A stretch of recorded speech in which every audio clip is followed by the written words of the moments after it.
Burlington white leaders prided themselves on the fact that here in Burlington, we respect blacks and blacks respect us. That really was a false sense.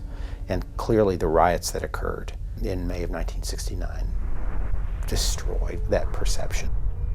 A young man was killed. Martial law was declared. The National Guard was called out. This was happening all across the United States.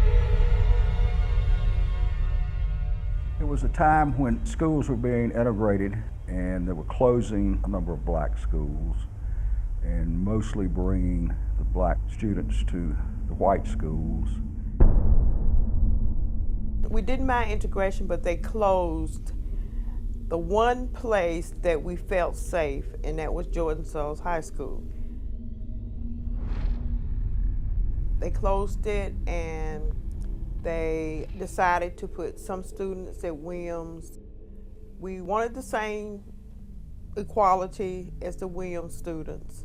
Wanted to play not only sports, but wanted to be on the debate team, wanted to be a cheerleader, wanted to be on the homecoming court, and we had to fight to get in those positions. Sure, oh yeah, there was a lot of anger, considerable anger and hatred. White people disliked black people, didn't think they were worthy of becoming a part of their culture. We've had that forever. Still do, I think, to some extent.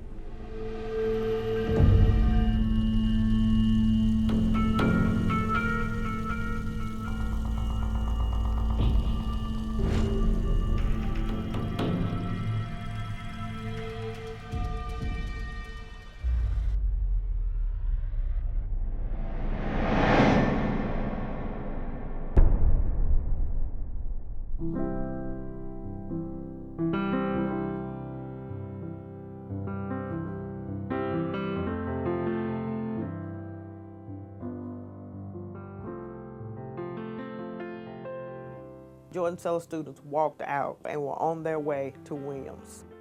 And that's from the east side of town to the west side of town. Walking in harmony, holding hands, singing. I'll always remember that. It was just something to see.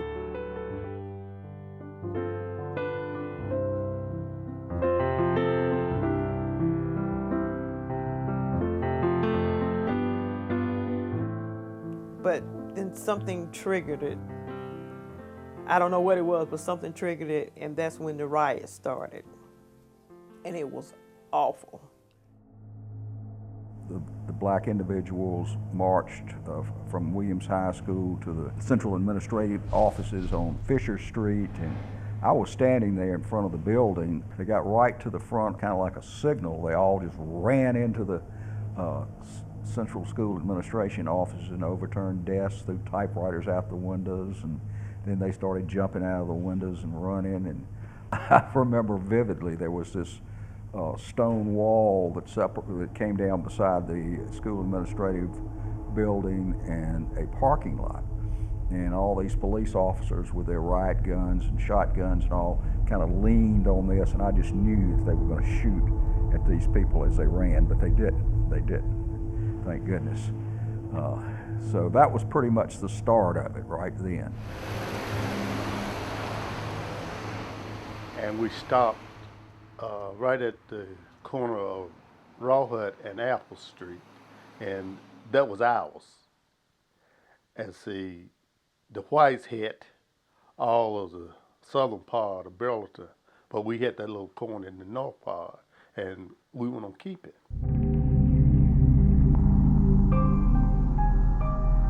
It was suggested that some of the guys would stand up at the stoplight, and we were standing just about a block away.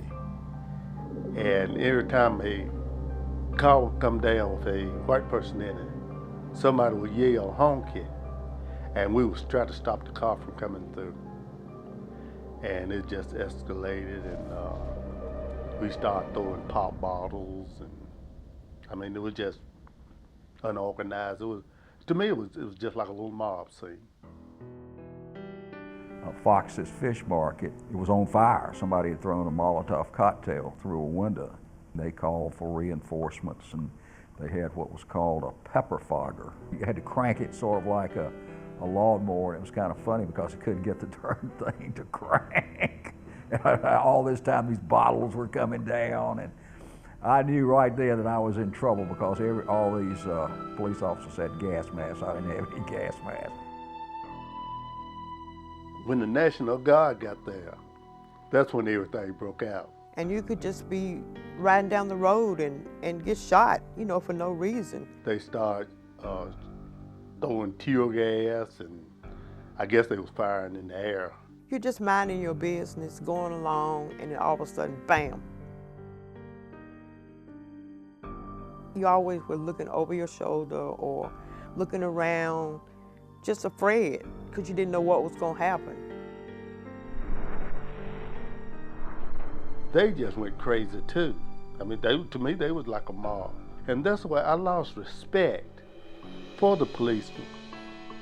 They lined us up in a hall, and the three guys that they really put the stick on them well, because they were just bleeding all over the place. And I thought that they wanted to have them in custody, but they beat them too, so it was strange.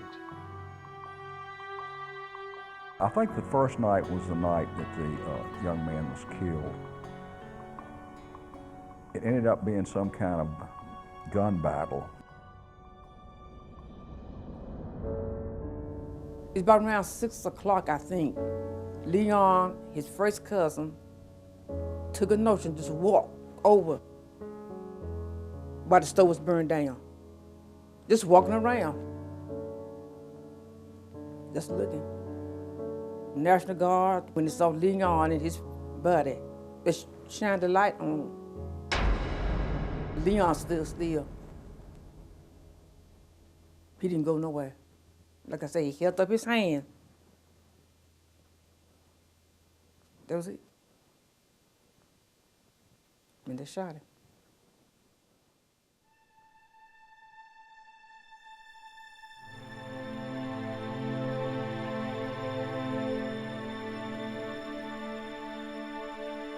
Who knows, if he was shot 17 times, some of those, if it indeed was a crossfire, as they called it, it could have been some of the rioters' bullets that hit him as well as some of the police bullets. I don't know. Sometimes you wonder, you know, police officers, you know, this is a time I can shoot somebody almost without having to worry about it. I did not do a good job pursuing that. I don't know why. It sort of haunts me a little bit that we didn't.